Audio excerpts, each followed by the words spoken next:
Today we're going to be doing a 2018 Malibu rotor and brakes. I've already done the brakes, if you guys seen, at least the brake pads, I guess you would call it. Just the brake pads, but when I did the brake pads, I noticed that this one rotor was pretty bad. It must have got rock in it, and it really messed it up. So I'm going to put a new rotor on it, have this one turned, which means it's resurfaced, almost brand new, and then put it back on the car. I normally would do both sides, but it's a salvageable rotor, so I'm going to go ahead and put a new one on it. And I'd normally have a whole list of tools to show you because I've already done the other side, and then I come to this side and act like I've never done it before. But I'm only doing one side, so I'm going to have to go step by step. So you want to start out with a 13/16 to remove the wheel. I put that on there hard last time. Not just that one.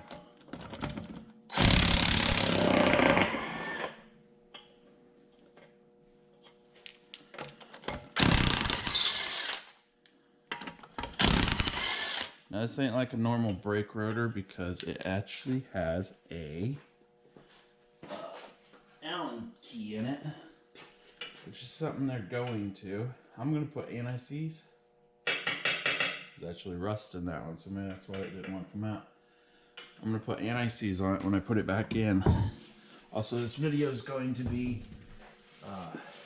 pieced together because I don't want you sitting there waiting for me to get the parts or the tools when I have to walk clear across the garage here, if you even heard me at that distance. So, if you guys see, oh, it's a torx. So it's a torx bit, not an Allen key. You guys can see that. To me, that is crazy they put that in there because everything rusts up on a car. And if you're thinking about not putting that in there, I don't know if it's too much of a difference, but that is weight. And this thing's all balanced. Hopefully it's all balanced with that in there. So that actually offsets the weight. It keeps this all aligned. It helps it out a lot, I guess. I don't know. There's scientists behind this, not me. So I think it takes a 13 to pop that off.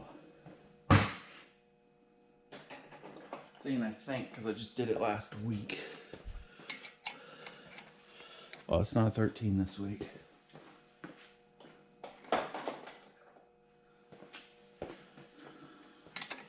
Okay, it is a 14. Now, if you guys watched my brake pad video, one of these pins was froze up on every one of them. Comes out like that. I'm going to put probably some anti-seize on there. That way it comes out each time.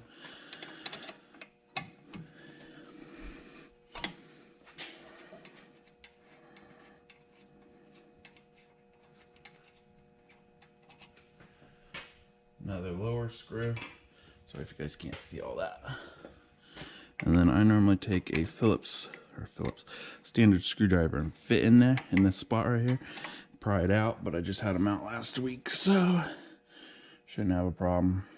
They give you no, that's all longer it is, so you can't really like zip tie it anywhere. I'm just gonna let it hang. It doesn't really bother me. And take these little clips out so they don't go flinging somewhere. And I gotta remove the pads. Make sure you don't lose these because you don't get them back. And I just threw mine on the floor. You don't get them with your brake pads unless you go to GM maybe. That's about the only place I could see you actually getting stuff like that. Mine are Duralast Golds, meaning they're thicker, just a little bit thicker. They still fit in good. And I've already done about 7,000 miles on these in a week. And that one got ate up a little bit because the back of the rotor is pretty bad. You'll see once I get it out. Now I'm only taking these out so I don't drop them and lose them. Pretty important. These little pins, just make sure they're nice and free. Just pull them right out if you need to. If they're stiff, a bit cold. So mine are probably going to be a little bit stiff. Lube them up with a ton of grease or watch my brake pad video. And then there's going to be another bolt that is huge. Show you guys right here and right down there. That holds this bracket on. Now this bracket keeps this thing from going nuts. So I'm going to find the right wrench here. Looks like it's probably going to be a 20. And the 20 is missing. Right. Where could that 20 be? Looks like it's going to be a 20. I'm going to have to go find it. Okay, I found out it's not a 20. It is a perfect 13/16. Now hopefully this breaks loose. Oh, may have to use a breaker bar on it.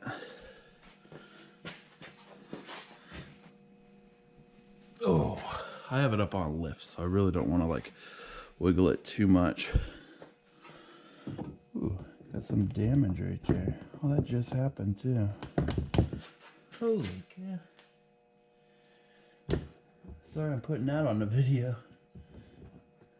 I think it's just dangling there. Okay, so you got the size. I'm going to use a little bit more manpower to get it off, and I'll tell you guys what I use. I ended up using a breaker bar. I put an extension on the top one because I was trying to miss this. Used a breaker bar if you got, and make sure it's a 6-point. 13/16. Same socket you use to take the tire off, but this is a breaker bar. Basically all it is a longer leverage. So if you have one of these, just a normal ratchet, and I used 1/2 inch, not 3/4 or quarter, just put a bar on there and make it longer. You could do the same thing. Just make sure you don't slip off of it, because you only get like one shot. So I'm going to see if I can put you guys back here. Yeah, you can see one of them. You can see that one. That should make you guys happy enough. Now I'm using a ratchet because I already broke it loose.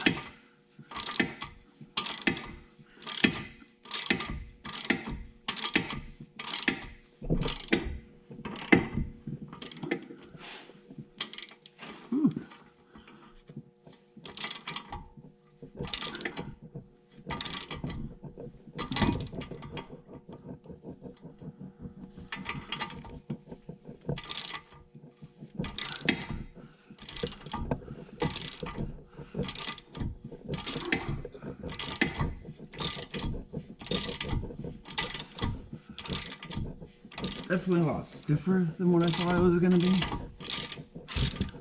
Coming out. It's got Loctite on it. That yellow is Loctite. Don't quite know why they put Loctite on it. Maybe it's a type of an anti-seize, but normally when there's a color on the thread, 90% of the time it's a different color for the type of Loctite it is. I don't know how I got on that before, but it's not letting me on there with the extension now. Okay, so now I need a longer extension.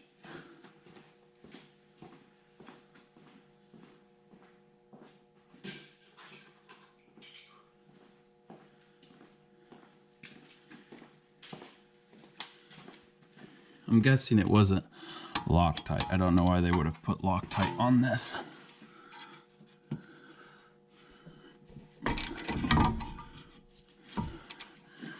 Should have left that bottom one in there, because now where I put the caliper, okay, I might have to put that lower bolt in there so it quits freaking out. Just a little bit finger tight. This one comes right out. I think I could almost do this one with my hand.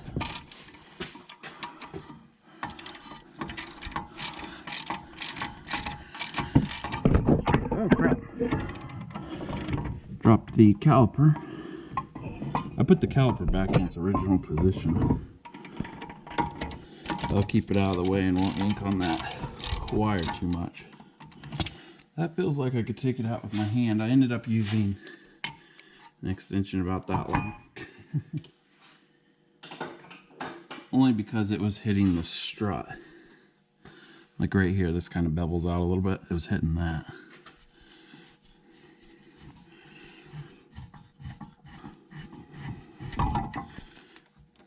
That one has a Loctite type of substance on it. Okay. So the caliper we're leaving on the vehicle. I'm just gonna leave it hang. Sometimes I put a bungee cord through that hole, go up to the shock up here. But it doesn't really bother me too much because I'm gonna be replacing them soon. The lines do go bad. They kind of like swell up inside and don't let any fluid through. So every now and then I change them. So sometimes you buy a caliper and it comes with all this, or if these are totally frozen up, you got to buy this whole thing. So that's what it looks like when you take it off. It's all clean. Also, when you're doing this, make sure your heat shield isn't rotted away. That little shield that's right there. You definitely want that. That keeps the heat away from everything else on the car. Everything's on this car for a reason. I'll figure out where to put that. Okay, now we're ready for that torx bit. I have this nice little kit from Craftsman that comes with all the torx stuff. It's great, and it's the ratchet style. So that means you actually get leverage on what you're trying to do. So, I'm gonna look at what size it is. Hopefully it's a good size. Ooh, I got it on the first try. It is a T30, which is a very common one. With this kit, they give you a ratchet, which is great. Long ratchet, too. Make sure you get that put in there really good. And then let out a fart. And then just, ugh. The rotor is turning. That sucks. So you could use an impact to pop it. Can't apply the brakes because the... Okay, I'm gonna go find a impact to take that off. If your car's half on the ground, lower your other tire down so it is not spinning. Kind of like when you torque your rims on.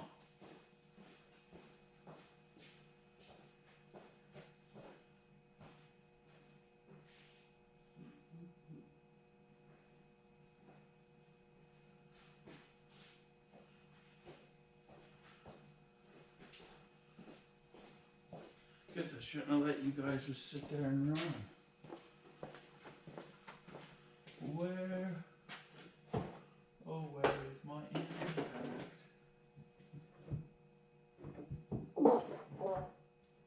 Yep. Guess I gotta quit the camera for a bit. This is the way I'm doing it because I'm cheating, but I got 12 volt, so it ain't too crazy. Hopefully it doesn't break the tip because you're not supposed to impact on these. Put it in there. It's gonna need 12 volt. Let's go. Or it needs more than 12 volt. It needs 20 volt. Which that's just around the corner.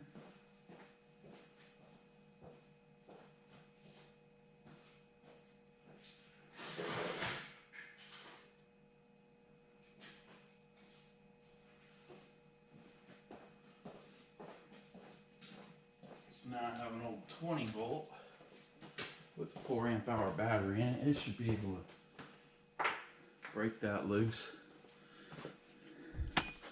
It should. If not, maybe in some trouble.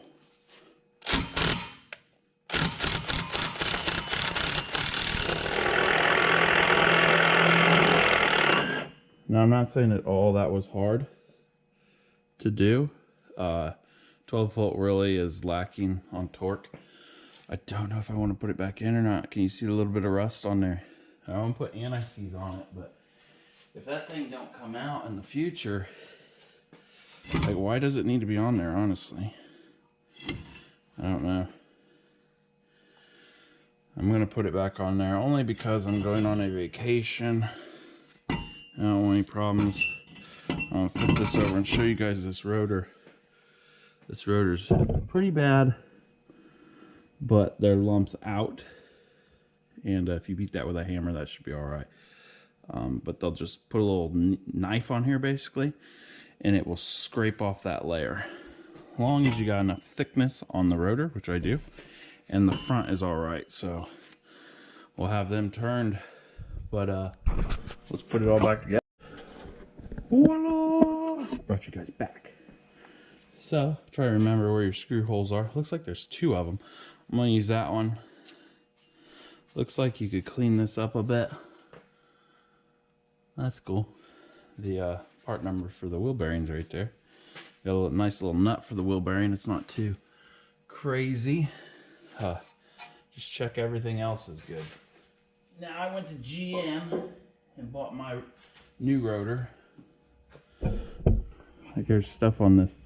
Don't even know what that is. What is that? I don't know. Maybe a napkin. Make sure there's not too much buildup on there. I'm sure I'm going to be through wheel bearings pretty soon. We got 500,000 miles on them wheel bearings. So, there's my new rotor. Very shiny. Wish it stayed this nice. But this one looks different for some reason. But it goes right on there. To me, it feels like a universal rotor instead of the rotor. Because why is there so many holes? Is that what the old one looked like?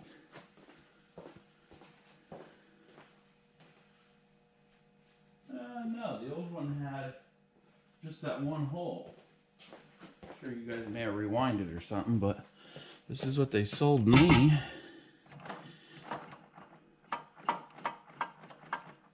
So I guess that's what we're going to use. Now I got some just normal anti-seize. I don't think these anti-seize quite hold up to the heat like copper would. Copper is your anti-seize that are for extreme heat. So I'm told. I've never really had anything lock up on my cars. Just going to put some of that on there. It's silver. Now this gets very hot. Maybe that's why it's never froze up. Because it catches on fire almost. It gets so hot. But I'm going to put that right back into the hole it was originally in.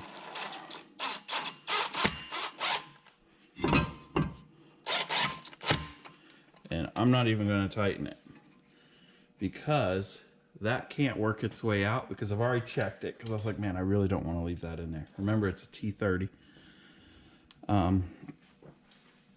Because your rim goes against this. And where that thing is, each spot on your rim, it actually goes in. It has like a little bit of cup, but that screw is pretty long, so I don't see it coming out. Looks like you may need that on there. I'm actually gonna put some anti-seize on my nuts because they're starting to rust up a little bit when we put it all back together. But I'm gonna go ahead and put some anti-seize on these. Put that back on there. I'll move some tools. Fuck's doing a YouTube video because you got everybody's like, what tools do we use? Which I watch YouTube videos for the same reason. I don't want to have to get to the job and not have the right tools, especially when all these cars are getting so technical. Okay, that goes between. I'll show you once I get it in. Put some anti-seize on there. Seems like a lot, but as it screws in, it's going to cover all the threads. It's also going to come back and go up against the head of the bolt that touches the metal, because that also will freeze. But normally JB Weld, normally WD-40 will get that. Okay, you see here, this has to go behind this plate, and it clears this plate. This plate actually has a cutout, but make sure it's on this side. You can't put it on the other side, and then just screw it in.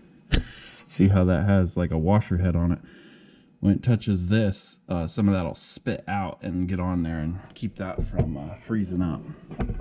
At least that's what you hope. So remember, there's a bottom bolt. Oh, you guys can almost see the hole. Bam. That's the other hole. I'm gonna put some anti-seize on this. Again, I'd probably use the copper, but I have no copper anti-seize with me. And I've used this with great success. These anti-seize.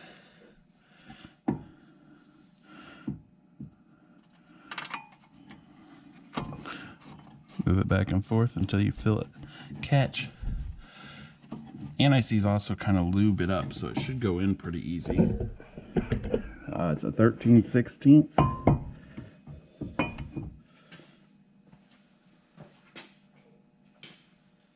Which I have on the ratchet, and there you can see the angle a little bit better. Going under to tighten her down.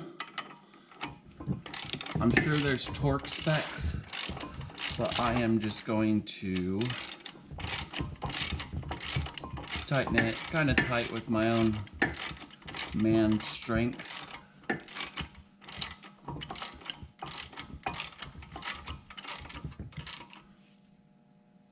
There isn't really room for an impact. If you had a side ratchet, that would probably work, but side ratchets never like me.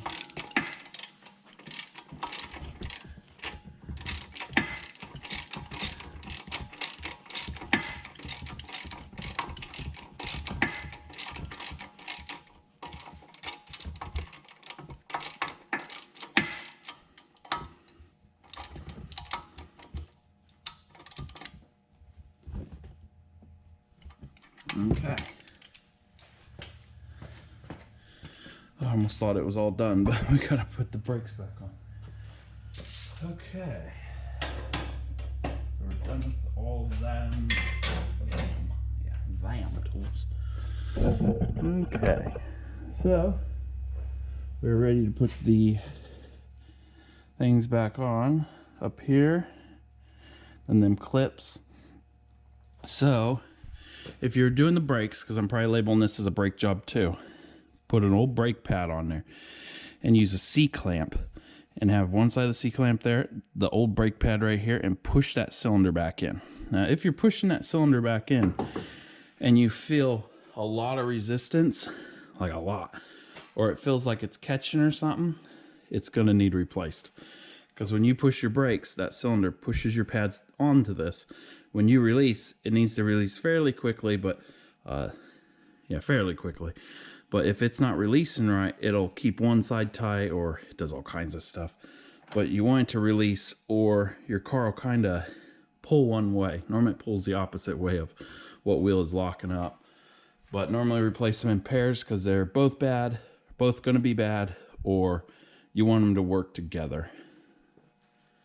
So we're going to put these back in. I would clean all this out, but I just cleaned it out last week. So it's pretty clean, but I'd normally blow on this stuff, take a little chisel in there and clean all that up, make sure it's perfect. These just clip in. And then you want to put some grease in that track right there, in the upper track. And I always put some grease on here because it's all rubbing points and I don't want to hear any squeals. Now, don't know which one goes in the front and the back at the moment. That goes in the back. It has a... Oh no, it does go in the front, don't it? Yep, that goes in the front. I only know that because it doesn't have the cylinder mark on it. So that goes right here. Don't look like I just put them on, but I normally put too much grease on them. But I think it works out. Oh, and I can tell because that's all ruffled right there.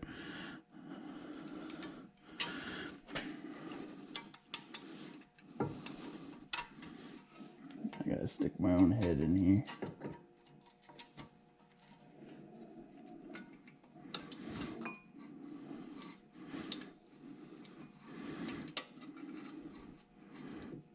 Maybe there's some dirt in that top bracket. Nope. There we go. I kind of stabbed them in and then flipped that one. Should work. That's normally how you put in a brake pad, but since these have already been in, I was just rooting for them to go in right. Now don't forget your little clips that somehow handle all this heat. Now when you put these in, there's little hook points right here. Hope you guys can see that. Oh yeah, you can see there's a hook point right there, hook point right here. I'll shove this right in there, but if you're too violent, it will pop the brake pad right back out.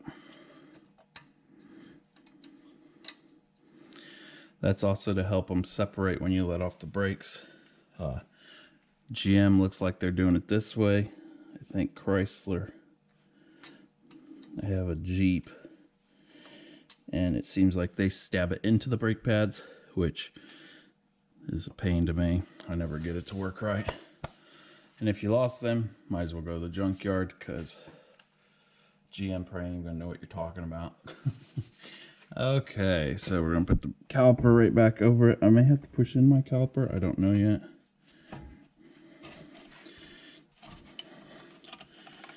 Oh, I didn't. Sweet. I'm gonna line it up best I can.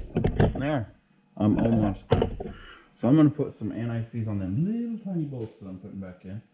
Them are a 13 millimeter.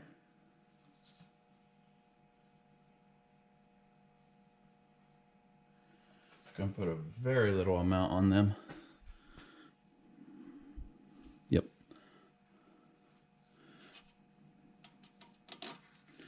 Just because they normally come out. I can almost finger tighten them all the way.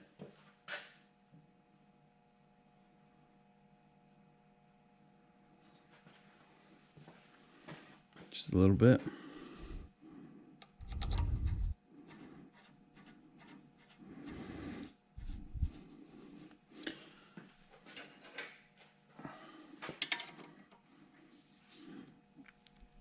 Again, that's a 14 millimeter, sorry. Glad I looked at that. Okay, so because I'm doing other work to this car, I'm not going to put the wheel back on, but you just slide the wheel back on, put the lug nuts on, and you're good to go. I'll show you it does spin, because it does fit in there. And when the brakes apply. Now, if you guys went ahead and bought the upgraded brake pads that are black, they're hardened a little bit. Maybe you brake hard. You're in town a lot using a lot of brakes, which I am not, so I can just go with standard. I barely use my brakes. I'm highway all the time. If you have that, you need to use brake cleaner on this. There is a layer on here so this don't start rusting while it's in the store, even though it was in a bag. And you need to spray and get all that off there. Now I'm probably going to spray this one just in case, because I forgot until right now that you normally do that to get that coating off there. But your brakes will also take it off. But if you got the black brakes, it most likely won't, because I had the black brakes and the stuff was on there so thick, the brakes didn't take it off, and I actually had to bring the vehicle back in and take it back off. Now, for the tools we need a 1/2 inch breaker bar, which you guys could just put an extension on a 1/2 inch ratchet. We used a 13/16 to get the wheel off. We used a T30 Torx with an impact. You guys figure out how to get that off. We used a 13/16 to get that back off too. We used a 14 millimeter wrench for that. Used I would say a standard screwdriver in there to pop that off. And some high temp grease. And I went ahead and used some Permatex anti-seize. Now this is a really big bottle. If you guys don't work on cars very often, don't get this big bottle. They have little packets, which will work just fine. That probably costs as much as that big bottle, but if you do buy the big bottle, it does last a very long time and doesn't ever dry up, not as far as I know. So there we go. That's changing a brake rotor and brakes, I would say, since I took the pads off, put them back on. There you go. Oh, to clear this up, brake cleaner. Don't get carb cleaner or anything. All that stuff's different. And once I used brake cleaner to clean my car, and brake cleaner is so harsh, it started eating my little, the little boots. Yeah, these little rubber boots on these things. It actually ate them out. Not right then, but you could tell some type of acid had touched it and started eating it away. So make sure you use brake cleaner only on this, not carb cleaner, because it may have something different in it, some chemical that may hurt this. So most people tell you use any type of cleaner, but me, I found the way, and that's what I use. Thanks for watching. Hopefully I helped somebody. Okay, I'm on a different camera because I already put everything away, and then I went to do an oil change. I actually popped the tire off the other side, and something fell on the ground. I'm like, what is that? Look at that. It broke right off. Well, this camera comes in better than my GoPro. That goes in there, obviously, but it broke right off. I ain't gonna work on getting that out because there was another hole on the opposite side, but I'm not even gonna take that off. My car had no problems driving without this on there, so put it on there whether you like it or not. Also notice, because I was using a flip socket, I told you guys the wrong, it's really a 3/4 to take off your rims, not a 13/16. If you don't know what a flip socket is, that's actually a double socket. One side's one size, one side's the other. So sorry for saying that. Hopefully I edit the video and remember to tell you at the beginning. But my brakes work fine. And as you can see, even without that on there, this is still straight. Like it has it adjusted. So with that being broke, at least for 7,000 miles, maybe max, it's just fine. Thanks for watching.